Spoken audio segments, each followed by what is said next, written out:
Good evening. Uh, can we hear me okay on Zoom and YouTube and wherever we are? Yes, Bartek says great. Arlene, we're getting a thumbs up. Yes. Um, all right, it is 6:05 p.m. We are here at the City of Kingston City Hall. It is Thursday, June 26th, 2025.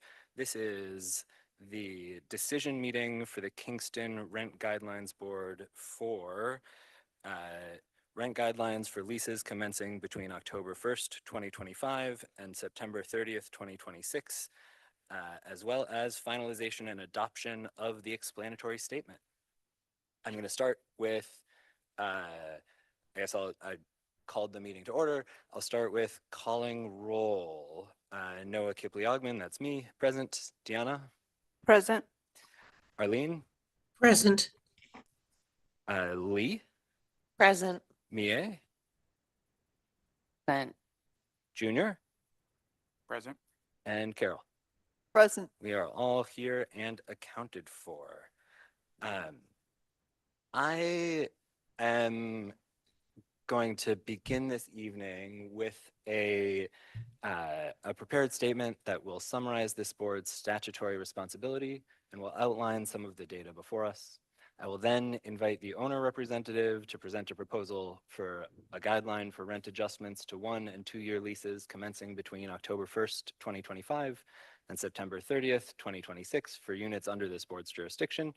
After the owner representative makes a presentation, we'll hear from the tenant representative, at which point we'll entertain motions for discussion and we'll have a discussion as usual. But I so rarely get to lecture these days that I'm subjecting you all to it. This board's sole purview is to set annual guidelines for the adjustment of rents in units covered by the Emergency Tenant Protection Act as amended in the City of Kingston. The Emergency Tenant Protection Act, Section 4, Paragraph B, requires this Rent Guidelines Board to establish annual guidelines for rent adjustments for 1- and 2-year leases commencing between October 1st, 2025 and September 30th, 2026 for units under this board's jurisdiction. As required by the statute and by longstanding practice, this board has considered, among other things, 1, the economic conditions of the residential real estate industry, 2, relevant data from the current and projected cost of living indices, and 3, such other data as may be made available to it. We've been presented with statistical information from our colleagues at DHCR, conducted public hearings at which many members of the public testified, including elected officials and representatives of local organizations. We've received written comments by email from several more. We've heard from a landlord and from tenants and from people who are neither. We've been presented with a variety of approaches to understanding and evaluating the available evidence. In doing so, we have fulfilled our statutory responsibility. We have heard from both tenants and from an owner over the past few weeks testifying that the guidelines this board set for the 2022 to 2023 year are not yet reflected in the rents that are being charged and paid. Those guidelines were, of course, challenged in court and were upheld more than a year ago by the Appellate Division. The Court of Appeals, New York's highest court, affirmed that opinion this month. This board has repeatedly asked DHCR for evidence that 1, the things that ETPA requires of building owners are being complied with, and 2, that DHCR is using its statutory power to enforce the law. In response to a question about whether registration forms indicate that tenants have leases as required by the ETPA, DHCR replied, "We are unable to provide this information at this time." In response to a question about what portion of units registration data indicates that rents have been adjusted by this board's judicially reviewed and upheld 2022 to 2023 guideline, DHCR replied, "We are unable to provide this information at this time." In 2024, the law newly incorporated penalties for owners that failed to submit the annually required registration. The deadline was nearly a year ago. In response to this board's inquiry about whether any penalties have been levied, DHCR replied, "Late registration penalties for 2024 are pending review." This board has heard innumerable suggestions from tenants and from elected officials over the past few years that DHCR should open a local office in Kingston and should use the tools of the existing tenant protection unit to proactively enforce the law here in Kingston. Last year, around this time, I believe I quoted a headline in the Kingston Wire describing the state of ETPA in Kingston as massive noncompliance. I've seen no evidence to suggest that has changed, nor have I seen any evidence that DHCR as an agency feels any particular urgency to change that. I would be thrilled to be proven wrong on these counts and have given many opportunities to DHCR over the course of the past few years to showcase efforts to enforce the law, but the agency has as yet declined to demonstrate substantive effort to communicate to owners, tenants, and the public how enforcement is happening. Turning to the data that this board has consulted, this board has consulted both during a meeting with DHCR research staff and outside of that meeting, reports including annual income and expense tables based on 12 schedules for buildings containing 348 housing units in Kingston, subject to the Emergency Tenant Protection Act of 1974, changes in rent for apartments subject to the ETPA, which became vacant during the reporting period 2022 to 2024, the Consumer Price Index for New York and Northern New Jersey as reported by the US Bureau of Labor Statistics, 2025 Price Index of Operating Costs for Rent Stabilized Apartment Houses in New York City, the PIOC issued April 17th, 2025, cost to income ratios for Kingston buildings responding to the DHCR survey, changes in refinancing rates for Kingston buildings responding to the DHCR survey, NYSERDA home heating oil prices 2024 to 2025, and housing, demographic, and economic statistics for the city of Kingston. I will be curious to hear from other members of this board, but to me, there are two unmistakable headlines. First, owner costs are well contained and building profits are high and increasing. The annual survey of Kingston building owners showed a 1.7% decrease in operating costs and an even larger decrease in interest expense over the prior year. The annual survey of Kingston building owners showed operating costs decreasing to just over 50% of building income in comparison to Westchester, where operating costs are about 64% of building income. The annual survey also showed 3 consecutive years of increased operating margins for building owners, in contrast to Westchester data, where operating margins have held steady. To me, this indicates that owners in Kingston, considered collectively using data that owners voluntarily provide and excluding buildings that elected not to report their operating income and expenses, are doing better than prior years and are operating significantly more profitably than the ETPA regulated buildings in Westchester. Second, renter households in Kingston and the region continue to struggle with the high cost of housing. The American Community Survey from the US Census Bureau reports that a little more than half of the households in Kingston rent, and 57% of renter households are cost burdened, meaning that they pay more than 30% of their income on rent. More than 30% of renter households in Kingston are severely cost burdened, meaning that they spend more than half their income on rent. Per the Ulster County Rental Housing Survey, rents in Ulster County increased 56% between 2022 and 2023. The community foundations of the Hudson Valley produced a report this spring called Voices of the Hudson Valley. This report showcased the effect that those increased rents have had on our communities. The bottom 40% of wage earners saw their incomes decrease relative to inflation. Housing is the top challenge by far among survey respondents in the region. I want to quote from this report.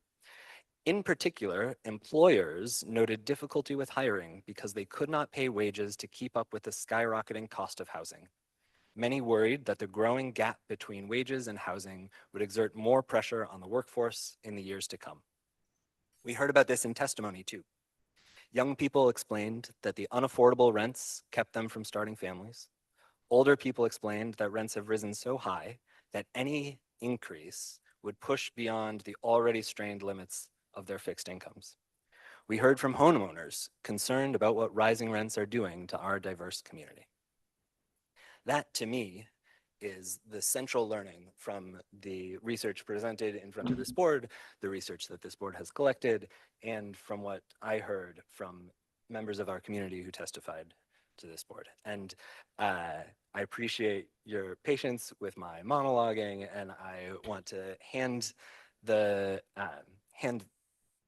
mic over to Junior to um, make whatever statement you would like to make, and then we'll hear from Carol, and then we'll open the discussion. Thank you. Good evening, everyone. So, once again, we are in a situation where we certainly have a challenge in information for us to make a sound choice. There's a lot of factors that have played into that, but it's a challenge that we have nonetheless. There's one thing that is like very, very clear that we are running into as a community here in the city of Kingston, and honestly through most of the state of New York and probably the nation, and that is an affordability problem. And the testimony that I've heard from most everyone that spoke really spoke to this strongly. And I couldn't agree more that we have a significant affordability problem in this community. That being said, there is a question of how much of that has to do specifically with housing costs, and I'll elaborate that a little bit more in a moment. We have had a challenge with support from DHCR this year, and that has certainly not helped our situation here at all, including that we don't have our normal people here right now. So, and I am, as a statement of performance of DHCR, I don't think there should be a situation where we are having to record our own minutes and recording of a hearing that I feel very challenged by. A lot of Noah's statement and a lot of the things that have been brought up here in even the last couple of years and at these hearings that we've heard this time are very critical about DHCR and ORA's performance in terms of managing problems and complaints that people have had and enforcement. And there seems to be no doubt that there is an issue there. That being said, one of the things that this board is challenged to review as part of the criteria to set guidelines is not the performance of DHCR. It's a problem. It should have nothing to do with the guideline that we set. It is irrelevant. It is something that our state legislature should take up. And certainly needs to be addressed. And as challenging as it is still irrelevant to our decisions. So I need to make that clear. It's clear in the things that even in the ETPA legislation doesn't say anything about that. So we have had legal challenges here, like in this entire process, and that has been really challenging as well. And I think that it is unfortunate, and it is unfortunate that we've had to go through this, and that it takes a long time, and that our original guideline is still not being enforced. A lot of that has been because of this legal challenge. As difficult as that has been, I think it's important for us to all recognize that the legal process is there for a really good reason, even if it makes everyone frustrated and angry. Everyone deserves to go through that process, no matter what you think of them or whether or not they are being just or being vicious. It doesn't matter. And so someone's right to challenge the outcome of the law and to go through the legal process is the same for a well-to-do person with lots of properties as it is for every immigrant in this country right now. And everyone needs to be able to go through that legal process in the same way. So we can't play favorites, even if it suits us. And I think that that's really important for us to just be thoughtful of. And with that, I want to thank everyone for their patience in dealing with all of this, because it has been challenging for us as it has been for the members of the public and the tenants and the property owners alike, who really have not known what to do, how to navigate this, because everything can change, and it can change for whatever side of that table you're sitting on. So it's been important for us to be patient during this process. And we have some final information now, and who knows, maybe there's going to be new legal challenges, but at the same time, at least we have something now that we can go by, so DHR can do their work. Property owners know what it is that they need to do now. We have some clarity at long last. All right.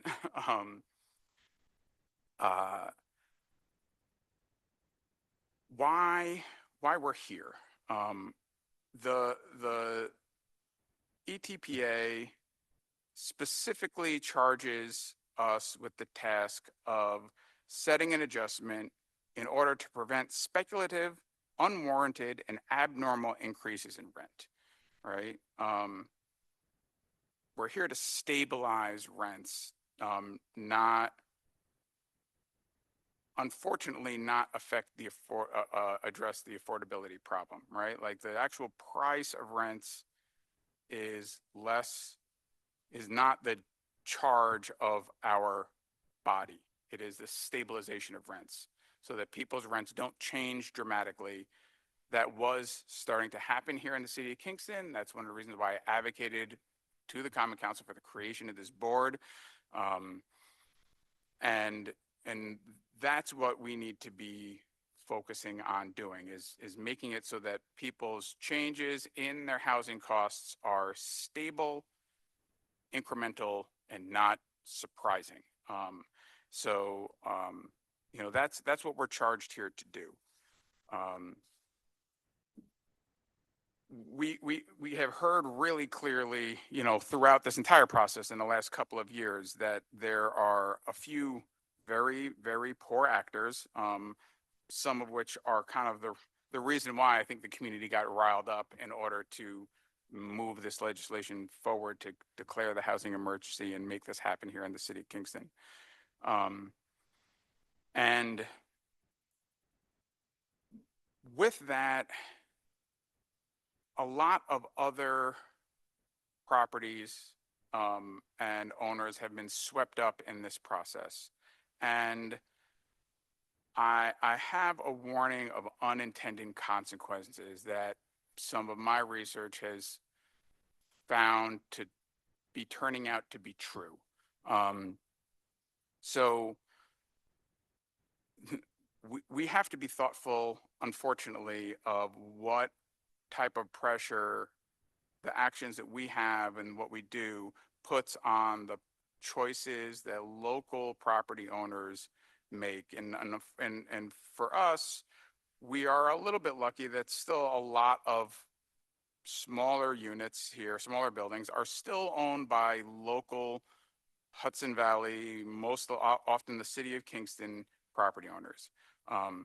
That is changing, and it's changing rapidly.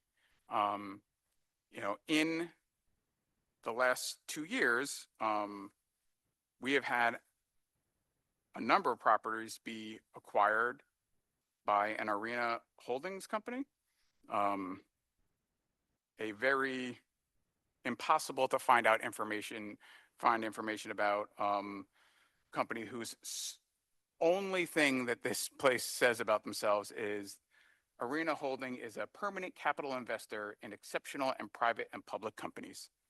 And they have bought 4 properties, holding 27 units, all ETPA properties in the city of Kingston in the last 2 years.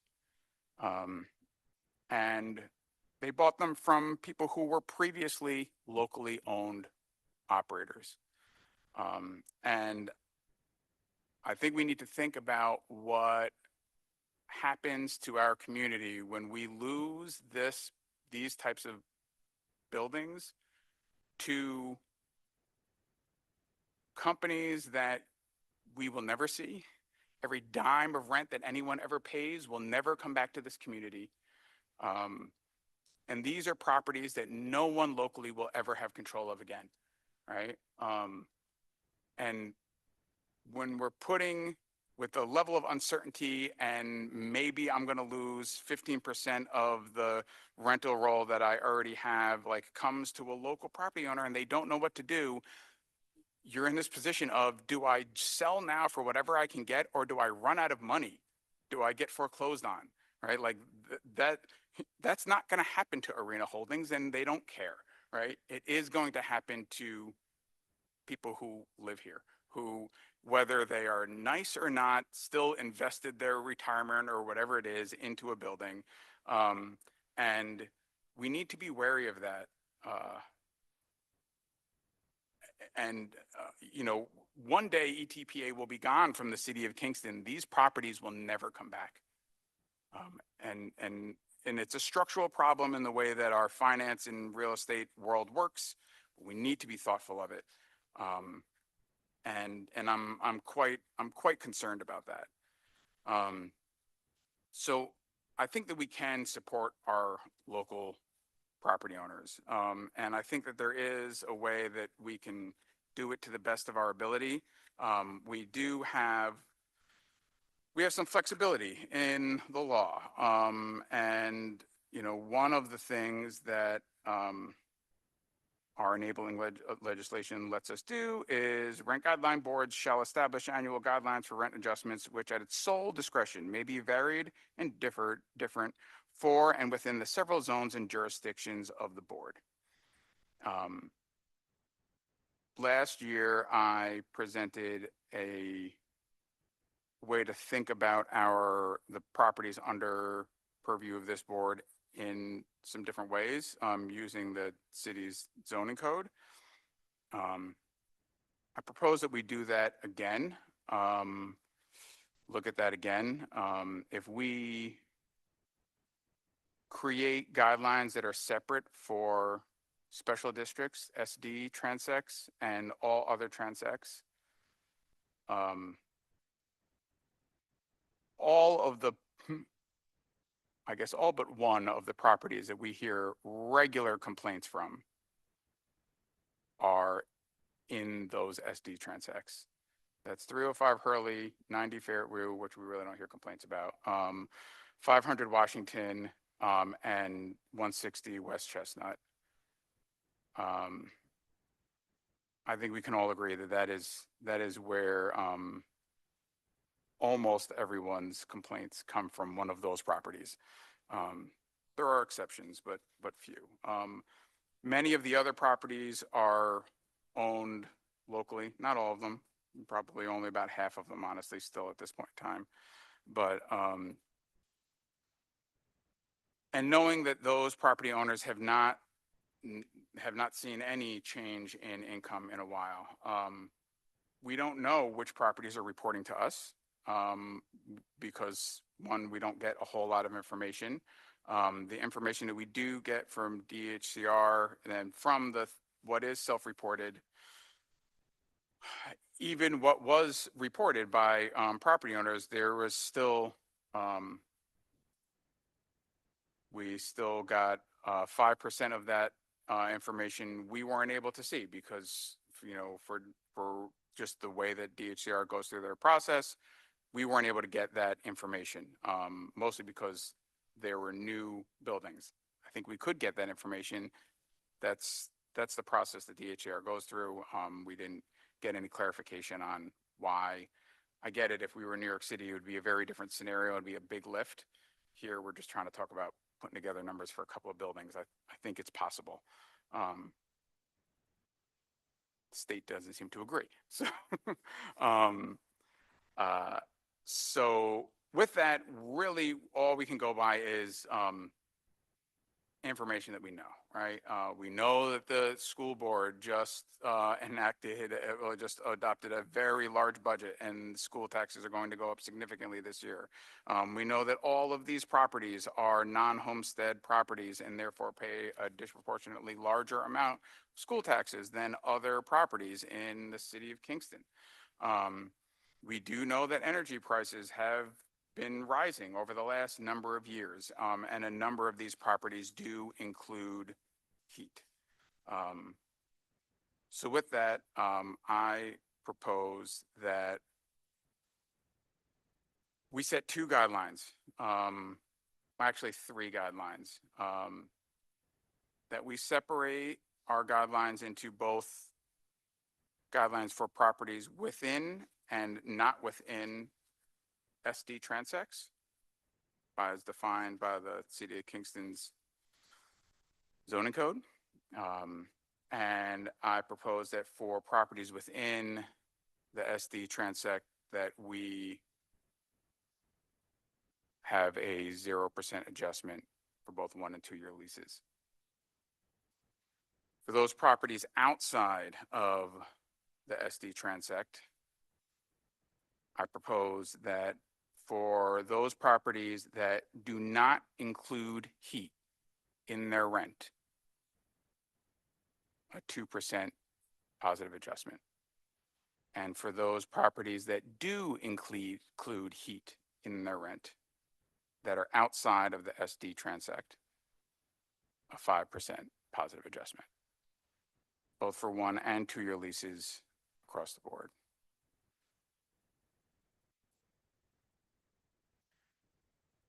And that's it. If it's okay with you, I'm not going to consider that a motion until we hear from Carol. That's Okay. yes, please. Yes. Thank you, Junior. I really appreciate this. And I want to, before we turn to Carol, I want to underline that we set an adjustment based on the conditions of the real estate market here in Kingston. We do not set an adjustment based on the behavior of our state agencies, right? And I appreciate you saying that really clearly. A little louder, please. I want to be really clear that that Junior is absolutely right, that our guideline needs to be based in the economic conditions of the local real estate market, not in how effective or ineffective we think any particular state agency is. And I want to just underline that. So thank you, Junior, for reminding us. And I'll pass it to Carol. Thank you very much. And thank you, Noah, for that especially detailed report.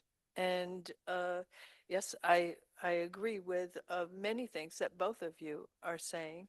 And so that I'm just going to bring it back a little bit to the personal and to people. And so that rents don't change radically. I'm in favor of a rent freeze across the board. I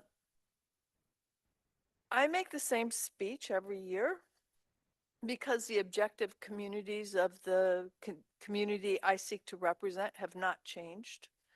Like many of my neighbors, I'm now living on a fixed income. As costs for everything soar, nothing changes in the income level for myself or my neighbors affected by rent stabilization. While landlords cite inflation, tenants on fixed incomes face the same rising costs without corresponding income increases. The rising cost of living is putting pressure on all who live in the region, but especially those at the lower end of the economic spectrum. The Ulster County statistics show 46% of renters being rent burdened. And thank you very much, Noah, for giving us all of those statistics earlier. Since the KRGB ruling of 2022, my landlord owes me $11,000. And like the landlords in the various lawsuits against us, they will do anything to get out of paying us what we are owed. With a conversion agreed upon by the mayor and the common council, federal housing leader Fannie Mae provided Acker companies with 35.4 million in loans. The company subsequently purchased a 9-story building outside of Boston for 70 million and a residential community in New Jersey for 158 million. They paid off their loan, but their tenants are told, you're on the list for service. And this will be provided shortly. This is while people wait for heat for months, while people can no longer sleep in their bedrooms because of mold, because waiting for hot water to be returned to their systems. We've heard all of these complaints, and we've heard them from Stony Run, but uh, my landlords refused to inform tenants about anything. But this is not about Stony Run. Despite the board's rent freeze orders, landlords continue to attempt to collect illegal increases, refuse to inform tenants that they live in rent stabilized building. They do not comply with laws about leases, demonstrating willful disregard for the KRGB authority. Tenants testifying about Dutch Village and Chestnut Manor have similar stories. If the people who work with tenants are slightly sympathetic, they are fired. Services and repairs are not automatic, they are struggled for. The landlords who have come to speak before us have misrepresented their situation, profits, and responsibility to their tenants. We witnessed several people that have bravely and directly contradicted the testimony of their own landlord. We gather information about population, aging, diversity, education, and income, about rent stress and compliance. But there's also the responsibility that the landlords have to their renters. These landlords collect stabilized rents while failing to meet the basic habitability standards required by law. They have also refused to give the renters the 15% that they are due since August 2022. Thank you. Thank you, Carol. I would hear from other members of the board before entertaining motions, or if we want to move right to entertaining motions, I'm happy to do that too. Whatever folks want.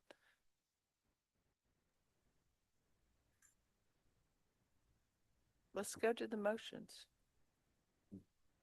Mia, you're moving your mouth like you want to talk. Well, will we be able to discuss? We'll discuss We'll every discuss motion. We'll them. discuss. I think June, you've got a motion teed up. Yeah, before I say that, I do want to say that as both your comments and Carol's comments mentioned, people's wages have not changed, and that is our biggest challenge, right? And I think that's is unfortunately a thing that we can't address here, but that is the biggest challenge of our community. And I think your comment, Noah, specifically said that employers are concerned that they can't pay enough wages for people to meet their housing challenges. And I need to say that that is BS. People cannot meet their housing challenges because employers do not pay enough. Even in the data that we have from DHCR for the units that were reported, all of these units are affordable by HUD standards for 80% AMI in the Ulster County economic area, right? we don't know how many bedrooms each one of these units are, but based on the standards, even for most of them, if we assume that most of them are 2-bedroom units or 1-bedroom units, it still works out for the majority of these. There's what, only 9 that might not be. And if those are 3-bedroom units, then they're still within the 80% AMI numbers. So, yeah, people need to make more money. People should be, the demand should be on employers. And, you know, almost half of what was reported to us are units that rent for less than $1,500 a month. And again, we don't know how many bedrooms they are, so it's hard to say what that actually really means. But you know, at least that's some metric that we have. I wish everything could be cheaper, but unfortunately it can't be, right? We also have this issue with, you know, Stony Run specifically. The city signed a regulatory agreement that may, I'm not sure how that's going to end up playing out, but they may not be part of this at all. And I find it really challenging knowing that that is probably, maybe likely the case. And it seems to be the one spot that takes up the entire conversation.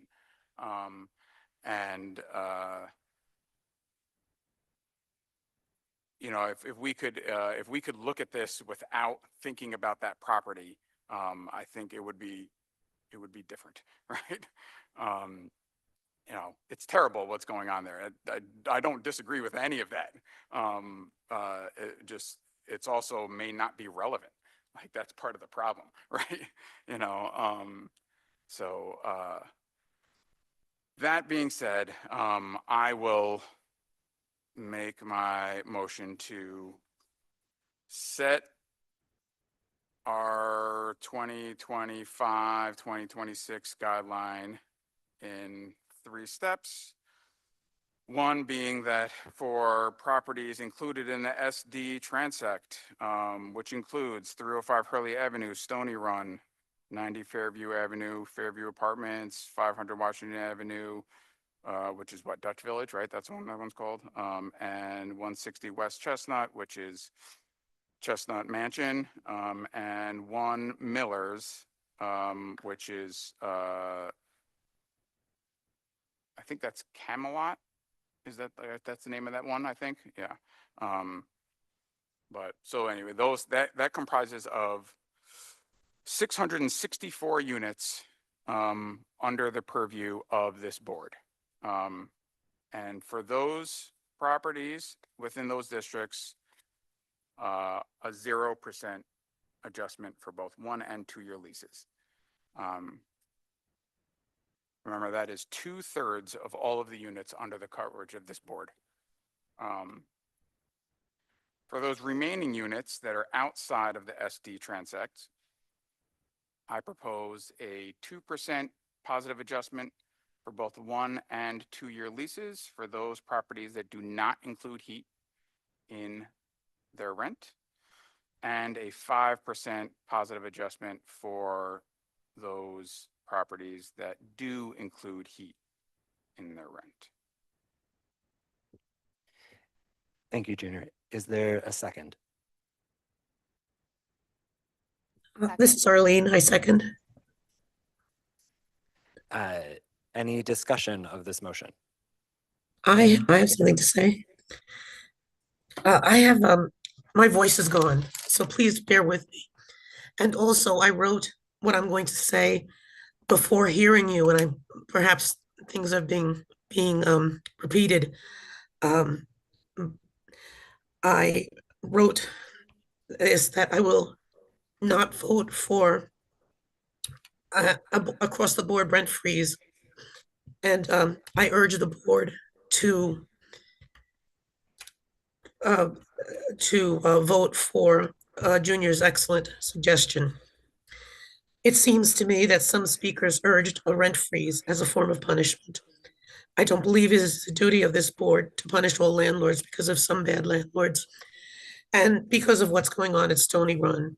I also don't believe we should make our decision based on THCR's alleged shortcomings.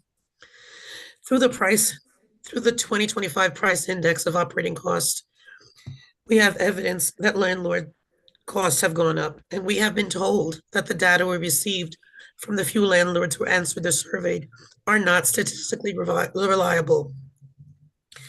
In regards to the testimony that we received, please consider that tenants with good landlords have little incentive to testify at our public meetings. Imagine also what we would hear if we asked landlords to testify about damage done to their properties caused by tenants with photos and the dollars lost to tenants who unscrupulously withhold rents. Are not an easy matter. Only one landlord spoke to the board this year, but in past years, I remember reasonable landlord voices from our community asking us to work together.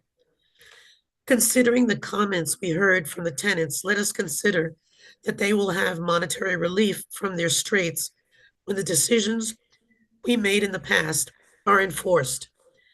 Now that the lawsuits have played out, let us invite landlords back to the table. Let us give them this little bit. Let us not look upon all of them as the enemy. Let's give them an encouragement to work with us and to answer requests for data. Let us give landlords a reason to look favorably upon Kingston. I don't know if you know this, but I inspect apartments for a living. For the past 20 years, I have been inspecting apartments subject to federal government inspections throughout the country.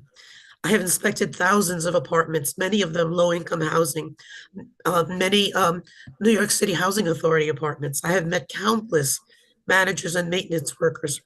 In all the work that I've done, I can count on the fingers of one hand the truly bad properties. I find it difficult to believe that the city of Kingston has more poor landlords than good ones. In conclusion, um, I ask you to please not allow your decisions to be based on punishment.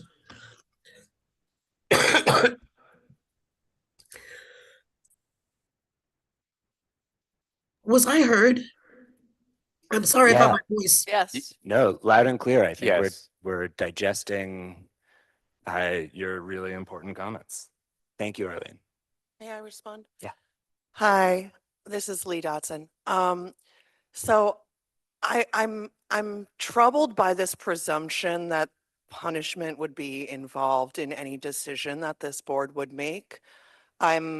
We are data driven. We can only be driven by the data that we are provided by an open process of collecting data and public statement. We cannot speculate about what data might be or could be, or what buildings could be or might be, or which apartments might cost more, or which landlords might pay more. That's not the data that we're given. Being data driven means that we cannot base our decision on punishment or frustration with any kind of state agency. And I really, personally, I'm affronted by the suggestion that my decision would be impacted by those factors when it is not. Junior, I really appreciate your thoughtful suggestions here, but for me, I see great injustice in that suggestion. Who am I to pick and choose which tenants deserve protections? I did not hear the address from 9197 Main Street in your list of properties, which would include a rent freeze. And I'm sorry, but that property, we had a landlord come and lie to us directly. And then I watched incredibly brave tenants risk their housing, risk their security, risk their homes to come and face their landlord in person and say he has lied. One of those tenants is a recent graduate of SUNY New Paltz, where I teach. I want my students to be able to stay in our area, to be able to afford to live here, to get jobs here, to find businesses here. I want our protections to be across the board just. It is not our right to speculate and make exceptions based on how we'd like the data to look. We can make a choice based on the data. Thank you. Thank you, Lee. Other comments on the motion on the table? Emia. This is Mia. Yeah, I want to say that, well, I appreciate the thought that went into Junior's proposal. I don't agree that, first of all, that Stony Run is the only problem here. You know, in the last two hearings, I was actually really struck by the number of properties that were represented. I think there were, I mean, some people didn't specify where they lived, but there were at least 8 different properties represented by tenants, all of whom, you know, testified in support of a rent freeze, many of whom testified that they're rent burdened. And all of whom testified that they haven't received the 15% reduction. So I don't feel good about excluding any of those properties from a rent freeze or making a different, it seems to me like a kind of arbitrary distinction between some tenants and others. And I also agree with Lee that we have to be data driven in our decision. Unfortunately, the data that we have is limited, but it is the data that we have. And the data that we have says pretty clearly that landlords' incomes have gone up and expenses have gone down in the past year and over the past 3 years. So I think that that tells in favor of a rent freeze, in addition to the fact that no one seems to have implemented the 15% rent reduction. And so we still don't know how that will affect the rental market. So I think that in the absence of that reduction, we have to continue to support a rent freeze.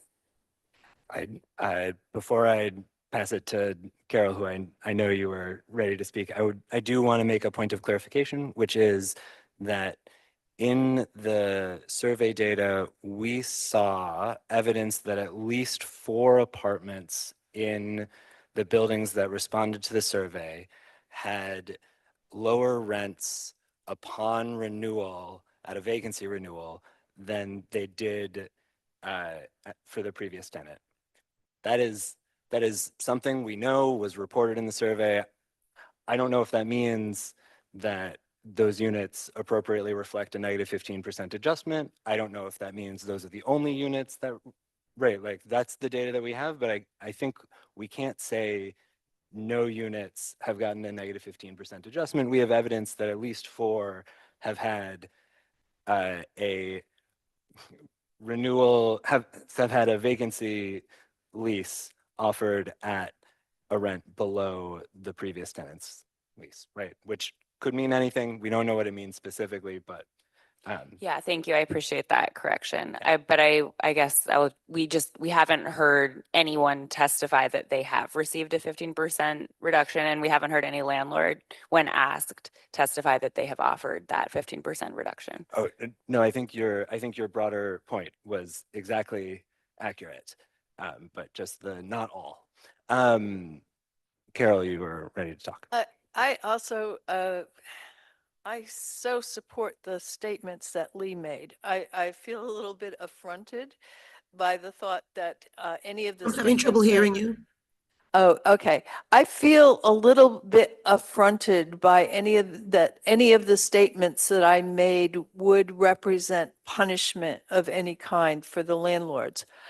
I feel that I'm representing what people have been telling me, what the data that we have seen, And also, it's impossible for me to say that I should give a 5% increase to certain landlords without a lot more data, you know, in my hands. For instance, my colleague Michael Tierney, who I miss so much sitting next to me, uh, I would call him and he would say, I'm sitting here in my down parka. I have no heat. It's freezing.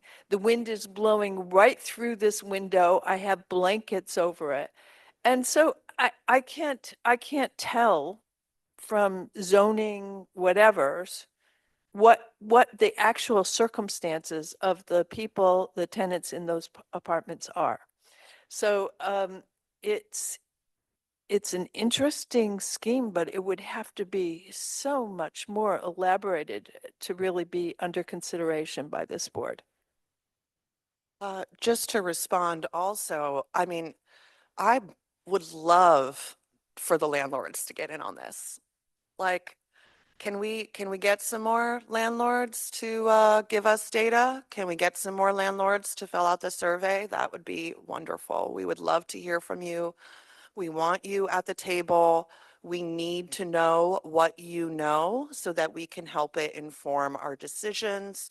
We are here to protect everyone in the city of Kingston, but we are obligated to go with the data that we are provided through the research process, which is open and available, and through access to public testimony, which again is open and available. If I may, I want to say that we were told in no uncertain terms that the data we received is not reliable. We were told that the data is the data that we have, that if we wanted a more robust picture of and a more accurate picture of what landlord expenses and income are, it would be better to have more data. I turned to a statistical significance calculator to ask that question of the data that we got, and um, the calculator, which I'm not a social scientist, so I don't know. I'm taking this with a grain of salt, uh, but the calculator that I turned to said that the portion of units that we have data from compared to the pool of units is enough to uh, have statistical significance to I don't remember if it was a 95%. Lee, are you actually a social scientist? Is that the face you were making? Yes, sorry, actually a social scientist, but regardless, it's not that the data is unreliable. I think that's the wrong word. The data is accurate, right? As it was reported.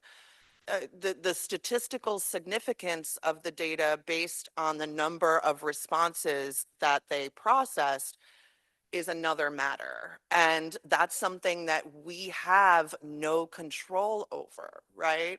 So again, unfortunately, I don't think unreliable is the right word because it suggests that maybe like the data that we have is false, which it isn't. It's not false. It's true as reported within limits. So the thing is that we are hampered by the participation of the very people that we are trying to protect through our decision-making processes. So if we don't have participation of landlords, then we cannot have more robust data. It is not that the data is unreliable, it's just what it is. Junior. I'd like to respond. First, Arlene, I'd like to thank you for your comments. I thought it was very well put. I think that a lot of the comments that I've heard here in response to this have been very specific to whether or not tenants have received a negative adjustment, whether or not they've received leases. These are all things that are based on the performance of DHCR and ORA. right? It is their job to make sure that these things are happening. It's not our job to regulate that. We are not the regulating body. So it Sorry, seems, I will, yeah, a point of order. yeah. It is the owner's statutory responsibility to comply with the law and provide leases. DHCR is the body that enforces that law, but it is the owner's responsibility to follow the law. I want to be really clear about that. This isn't a DHCR writes or doesn't write leases. Owners choose whether or not to comply with the law. DHCR's guidance up until just earlier this year has been for owners to not participate. So they are only now starting to participate. If you called DHCR before and said, what are you going to do? They said, do nothing until the lawsuit is over. Right. We heard as much from them here. And so I understand that that's frustrating. If people do not get the adjustments that they need, they can file overcharge complaints. Like all of these things are process problems and they certainly could be better. I don't doubt that in any way. It is a challenge for everyone involved. And that whether or not what our guideline is, if whatever we make the guideline, right, it is both the responsibility of the tenant, if they feel like they're the ones getting the short end of the stick, to make a complaint to DHCR, and it's their responsibility then to deal with the owner in order to get that straightened out. And that's based on the guidelines that we have. So if that person is still in there and then they get the negative 15% adjustment and then they get a positive, that all gets reconciled out, right? And it's the job of the state to figure that out. It is not our job to say, because some owners might be doing it. We know that there at least 4 have gone down, right? So the process is working its way through, right? And for us to be somehow punitive about that should not reflect in our guideline. And along with that, like I have a, when we're talking about being punitive, Sorry, Junior, I want to remind you that there's a motion on the table that we should stay focused on. yes. My motion did not include a property because we cannot single out individual properties, right? That is not within our rights under the law. So I cannot include in a proposed guideline that one property that someone complained about, that a few people complained about, and surely has problems, is included within that guideline because the law doesn't give us the ability to single those things out. And if it did, that would quite specifically be punitive because of and so Yes, so I yes. hold a challenge to the thought that why was that property not included in the list of properties? I'm The best way actually that we just can pointing separate out those that, out, I'm sorry, but Sorry, can we, the best way that we can separate these properties out is basically by size and the way that we have them laid out. We can only make guidelines based on what the powers that the law gives us. We can't go above and beyond that. So that's why I laid out the properties to the best way that I can think of. If there's another way that we can use what we have as far as the several zones and jurisdictions that the board has control over, then I'm certainly open to looking at it in a different way. thank you, Junior. Lee. again, I'm affronted Mhm. by the idea that we would make decisions that are punitive. I do not appreciate how you twisted my example. You are singling out who is rewarded and who is punished through your zone-based approach. And that's why I would say no to this proposal. I feel like we have had a moment of discussion about this proposal. Are we okay if I call the question? All right, I am going to call the question for a resolution that would set 3 separate guidelines for buildings within special district. Is that what SD stands for? Yeah. Within special district transects, Mhm. a 0% adjustment for 1 year and a 0% adjustment for 2 year. For buildings outside special district transects with no heat, 2% adjustment for 1 year lease and a 2% adjustment for a 2 year lease. For buildings outside of special district transects where heat is included in rent, a 5% adjustment for 1 year leases and a 5% adjustment for 2 year leases. I'm gonna call roll starting with Lee. Lee, Nay. Deanna, No. Noah, no. Mie, No. Junior, Yes. Carol, and Arlene. No. Um, yes, Arlene, yes. Yes. The motion fails. I will entertain another motion if someone would like to make one. I would love to make a motion for another rent freeze for all apartments in Kingston under the Rent Guidelines Board For 1 year leases. for 1 year leases and 2 year leases. Right. Do I hear a second? Second. Second. Seconded by me. Any discussion? This is Arlene. I urge you not to do this. We had a 15% increase, decrease, and we had 2 years of rent freeze. Don't make it 4 years. That's it. That's all I have to say. Thank you, Arlene. Other comments? Noah, this Yeah. is Peter and Vika and April.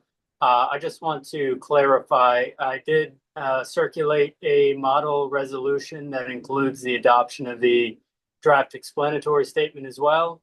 And it's our recommendation that the setting of the guidelines be done in conjunction with the adoption of the draft explanatory statement and direction to DHCR to make any appropriate edits and to send it to DHCR by July 1st. So I don't know if this contemplates, having the explanatory statement or if the board wants to bifurcate it, but just to make sure that you guys keep that on your radar, that is something that should be done tonight as well.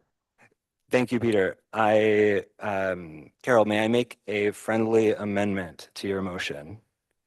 I would like to propose the friendly amendment that your motion be amended to a motion to establish maximum allowable rent guideline adjustments for leases commencing on or after October 1st, 2025, and on or before September 30th, 2026, for all apartments within the board's jurisdiction in the amount of 0% for 1 year leases and 0% for 2 year leases.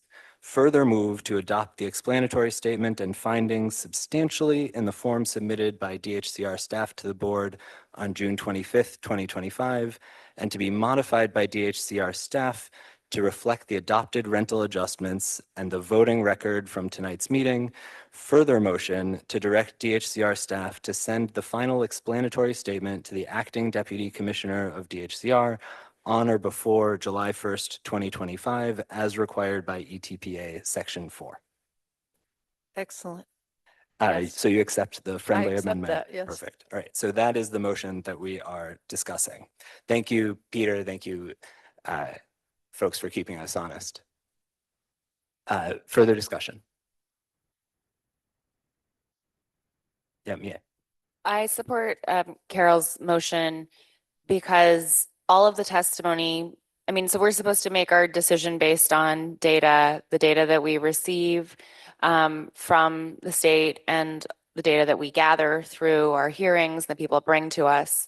All of that data suggests that landlords' income is increasing, expenses are decreasing, tenants are rent burdened and are testifying overwhelmingly in support of a rent freeze. All of the testimony that we heard, except for one landlord, was for a rent freeze. And that landlord claimed that he had submitted his survey, but also claimed that his income had decreased, right? Which can't be, both of those things can't be true because all the data that was submitted demonstrated an increase in income and a decrease in expenses. So that seems to have been a lie. Many tenants testified that their rent burden, that they have consistently paid their rent, that if they missed a month, that they would be evicted, and many would have to leave Kingston.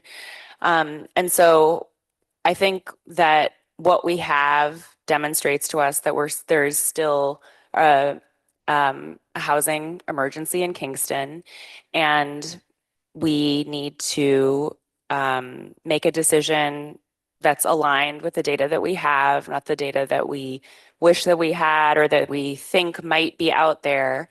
If landlords aren't complying with the law, it's not on us to relieve them of that burden or to make up data that would be favorable to them, right? They need to comply with the law. Tenants are complying with the law. Landlords need to comply with the law. This is not punishment. This is just us making a decision with the data that we have. And I think that it's very far from punishment, actually. It's just us doing our job. So for all of those reasons, I support Carol's motion that we implement a rent freeze.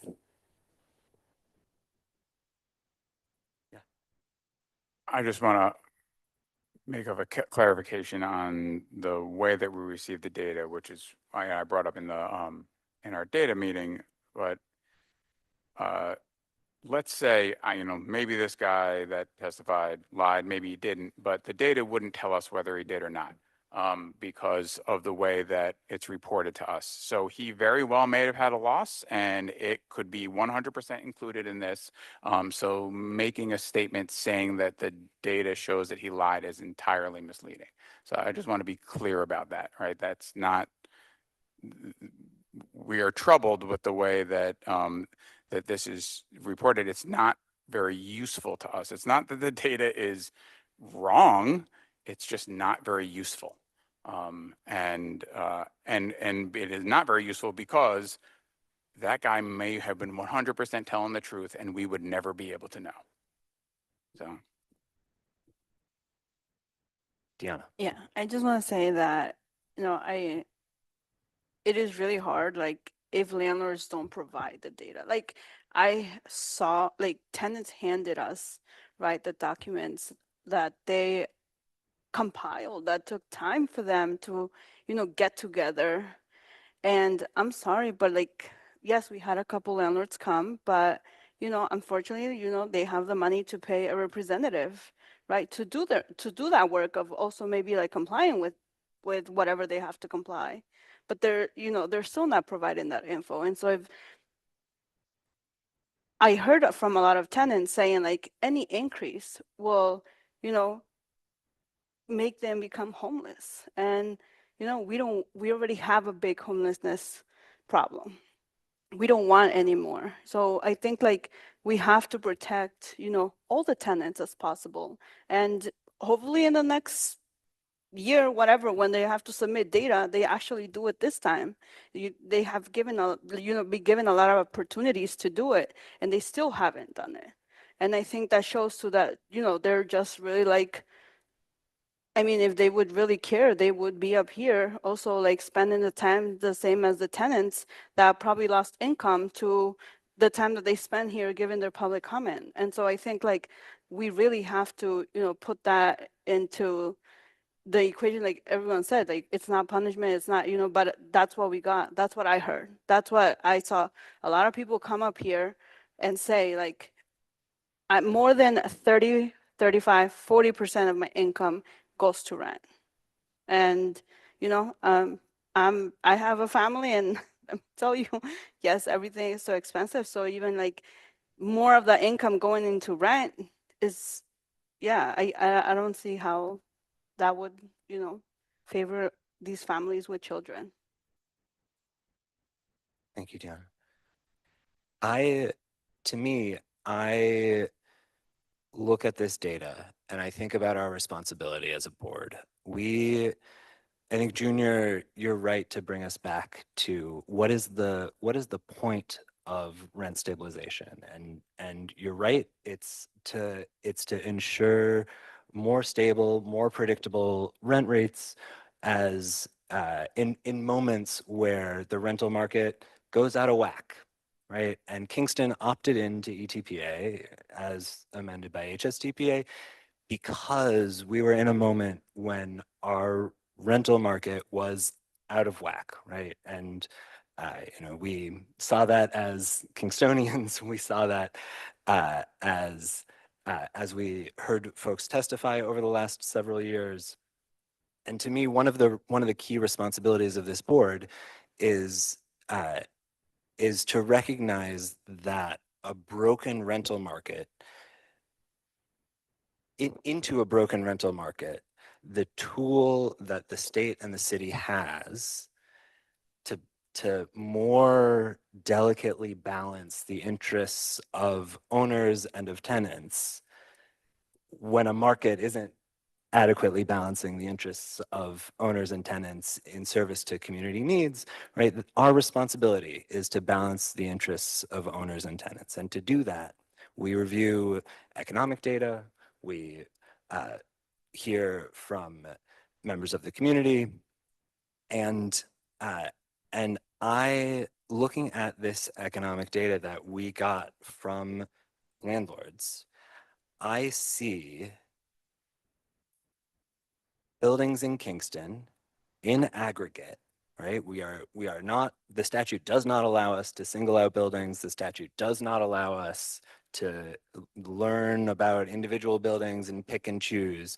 In aggregate, the ETPA buildings for which we have information have a high rate of operating margin, right? Higher than the ETPA buildings in Westchester, meaningfully higher, right? We are seeing a cost to income ratio of, sorry, let me find this. We are seeing a cost to income ratio in 2024 of 50%, was it? Of 50%. 50.02% is the cost to income ratio for the operating cost to income ratio in the buildings that we have information about in Kingston, which is to say that half of every dollar is spent on operating expenses and the other half funds profit and the cost of interest and the cost of capital, et cetera.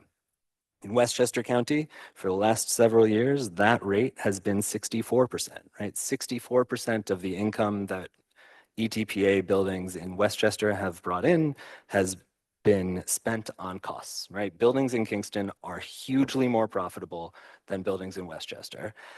And we've seen that cost to income ratio go, I want to make sure I say this right, go down over the last 3 years, indicating that buildings are becoming increasingly profitable. To me, that suggests that the risks of not increasing rents in regulated buildings are pretty small, right? Like our job, in fact, is to balance the profits of owners against the costs of tenants. And right now, owners are doing better than buildings in Westchester and doing better than they were last year, per the only data we've got in front of us. And so to me, I think that makes a strong data-based case for a 0% adjustment. And so that is where my judgment is as well. Other comments on the motion in front of us?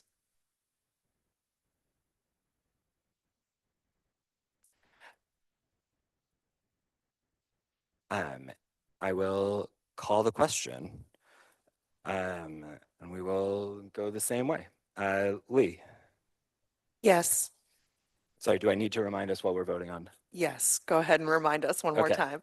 All right, I'm going to remind us one more. I'm going to read the motion and then make sure that I have it right. A motion to establish maximum allowable rent guideline adjustments for leases commencing on or after October 1st, 2025, and on or before September 30th, 2026, for all apartments within the board's jurisdiction in the amount of 0% for one-year leases and 0% for two-year leases.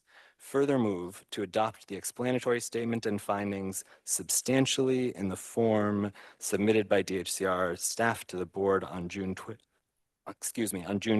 2025, and to be modified by DHCR staff to reflect the adopted rental adjustments and the voting record from tonight's meeting. Further motion to direct DHCR staff to send the final explanatory statement to the acting deputy commissioner of DHCR on or before July 1st, 2025, as required by ETPA Section 4. Lee, Yes, Deanna, Yes. Noah, yes. Mia, Yes. Junior, No. Carol, Arlene. No, The motion carries. Do we have other business tonight? I wanted to raise something, which is we never passed an explanatory statement for our 2022 decision. And I think that we should do that, maybe not now, but at a future meeting, in order to assist in the enforcement of that decision. I remember that well. April, Peter, Ambika, do you have suggestions about how we go about that? Hi, good evening. Yeah, thank you for raising that. I was thinking about that earlier today. So if this board will recall, there was a prior meeting at which we did provide a draft of that 2022 explanatory statement. I think we'd probably want to revisit it internally now that the litigation is concluded.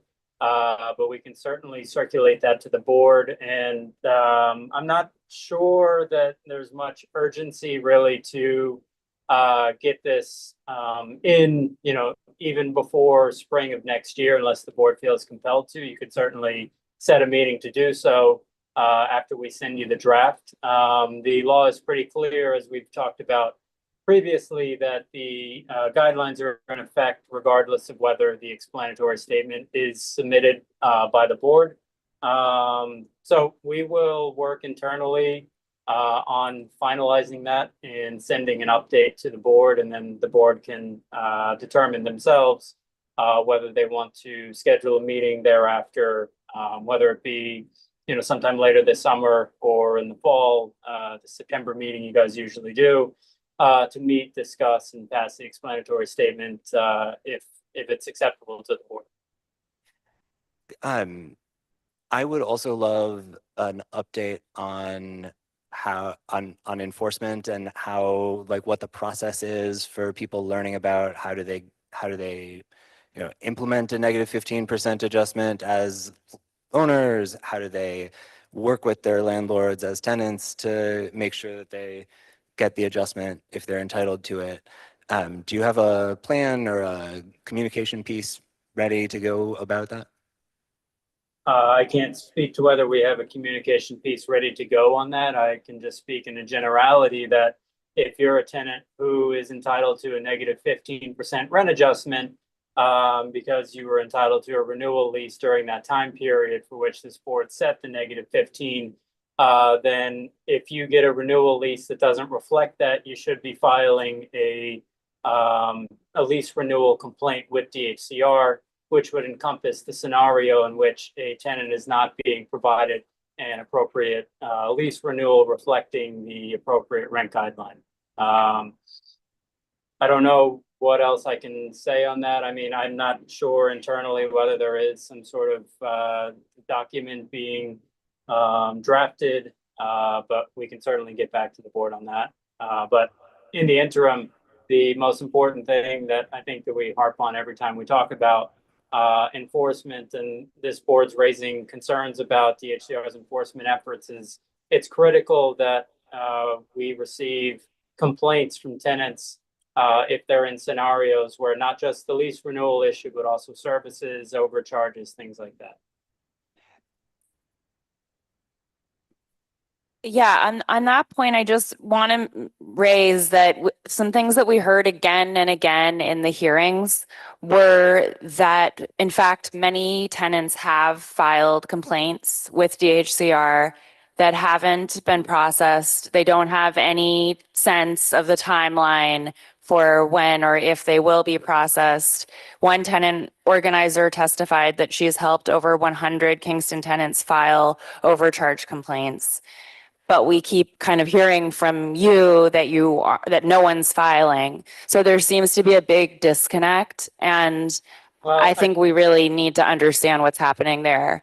Sure. I think you may have imputed to me that I said that no one's filing.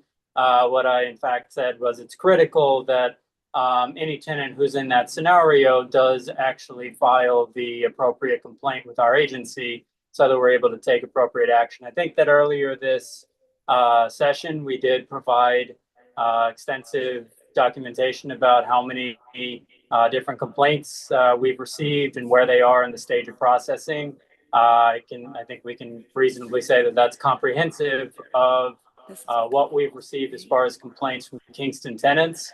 I know that there has been the specter raised of lost complaints that aren't being processed, but we've done a diligent search, and that's certainly not something that we've noticed. So that's really all I can say. I mean, I was not present at that public hearing, so I can't speak to the specific building you're talking about. But the documentation we sent earlier this month that's been posted on our website is comprehensive of the complaints we've received in Kingston, and I think it's pretty fair to say that all the complaints we've received are in active stages of processing. So the documentation that you provided said that between August 1st, 2022 and May 31st, 2025, a total of 21 complaints were filed by Kingston tenants. For service complaints. For service I think you complaints. guys, which I think this board refers to as maintenance complaints, but they're actually service complaints. And yes, we did say 21 had been filed, 6 were granted, 7 were denied, 7 were closed without action, and there's only 1 currently open. And in regards to the overcharge, I believe we've also shared the number of cases that have been processed up until now. Let me just see if I have it, pull it up here. There were 81 cases filed, 57 of which are from Stony Run. And only 2 lease renewals were filed. 1 was granted and 1 was withdrawn. And as of this afternoon, which I might have 3 extra updates on, I believe there are 57 pending at this point on the overcharges that are Stony Run, which leave 20 left that are not Stony Run. And that's, I could go check again, but when I asked this afternoon, that was the information I was provided. I could verify it, make sure it's correct, but I'd have no reason for it not to be. I know that they've started issuing the cases. especially as soon as the Court of Appeals decision was issued. And I also have to say, I also read that on Saturday, people complained about being able to sign on to Rent Connect, and that may have been a problem for people. But before this meeting, I sat at a computer and I did it myself, and I was able to actually submit to the point where I would have been able to submit a service complaint on a building in Kingston. And it was relatively easy. I do realize that the issue of whether or not they could file a complaint regarding an air conditioner, the air conditioner doesn't drop down as a service complaint issue. But if it's an air conditioner, a bedroom, living room, kitchen, pick a room, there's a drop down menu that says what room it's in, and you can actually under other add air conditioner, because I did that this afternoon. So I will speak to our IT people about adding that as a drop down menu, but it was pretty self-explanatory to be able to get through the process. Great. So I would say I would like to reconvene in a month to consider the 2022 explanatory statement and to hear an outline of the communications plans that DHCR is doing for making sure that folks in Kingston know their rights and obligations. Are there dates that work for the DHCR team to come up? Are there dates that don't work for us or for the?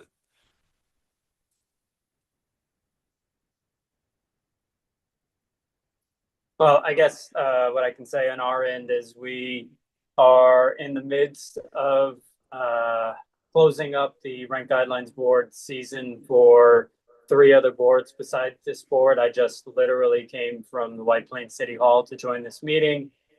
We have Nassau County to get through next week, as well as Rockland County.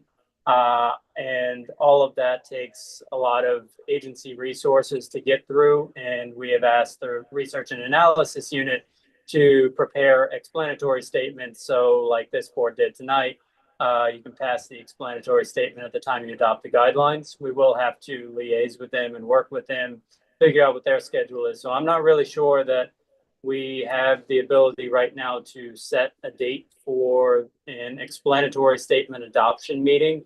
And I certainly don't think that it's going to be sometime in July. We're probably looking at August. As I mentioned, it's not a situation that has urgency passing the explanatory statement, as your guidelines that you set are already in effect, and they've been in effect notwithstanding the explanatory statement not being passed. And as far as the communication issue, I'm really not sure. I certainly don't think that I'm going to have the ability to report anything on that. We can certainly ask around and see what, if anything, we'll be able to report to the board as far as some sort of overall strategy for communication to tenants, other than the copious amount of information and documentation that's presently on our website. And I just want to add, I'm sorry, just to Junior's earlier point, along with everything else that we have going on with the other boards, we do actually provide transcripts. So we do have to work through those as well. So we actually go through the minutes and provide those for you. One other thing that came up a number of times, which I'm sure you saw in the minutes, was again the issue of DHCR opening an office in Ulster County. So as you know, Section 8 of the ETPA states that DHCR shall maintain at least one office in each county, which is governed by the Rent Stabilization Law of 1969, or this act. And a lot of people continue to raise this as an issue. You know, what we're hearing continuously from tenants is that they don't feel like they are in communication with DHCR about their rights. So yeah, is that in the works? Is that on the horizon? When can we expect DHCR to comply with that part of the law? I will have to take that back to my commissioner and have a discussion about that. As part of that law, it also does say that there are certain counties where we do not have offices. So we don't have offices every place that we happen to have rent regulation. But I understand the point that's being raised. Right, but those- Ulster County is not one of those counties that's listed. Yeah, I mean, it's noted, what came up at the hearings. And I think that April, I think it's fair to say there's gonna be some discussion Yes. hereafter and, whenever this board meets, whether that be an August meeting or what have you, we will try to provide an update at that point. That sounds great. Will you send us dates in August that work for you once you're through this crunch period? So Yeah, we'll we're gonna expect to have hear to from you meet in with. the beginning of July. Yeah, sorry, no, we'll reach out to research and analysis tomorrow, and they're currently working on finalizing 2 other boards explanatory statements. We'll figure out when they can finalize the 2022, and then we will send it to you with proposed dates from our side. Perfect. Thank you so much. I appreciate that. Any other business? Actually, there's one other thing I would like to point out as a clarification.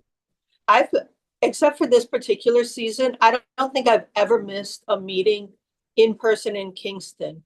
And at no point in time did DHCR, to my knowledge, ever advise anyone to not file a complaint. As a matter of fact, I met many tenants and owners during those meetings and told them to file their complaints, whether they were being actively worked on right at that point in time, or they were being held because of litigation. So there was no time, to my knowledge, that the agency ever advised any tenant in Kingston not to file a complaint, contrary to the information I've heard tonight and what I've heard on the transcripts, listening to the meetings the last few days. Thank you so much for that clarification, April. I appreciate that. I was very concerned when that was said, and I'm glad to hear that that is not the agency's experience.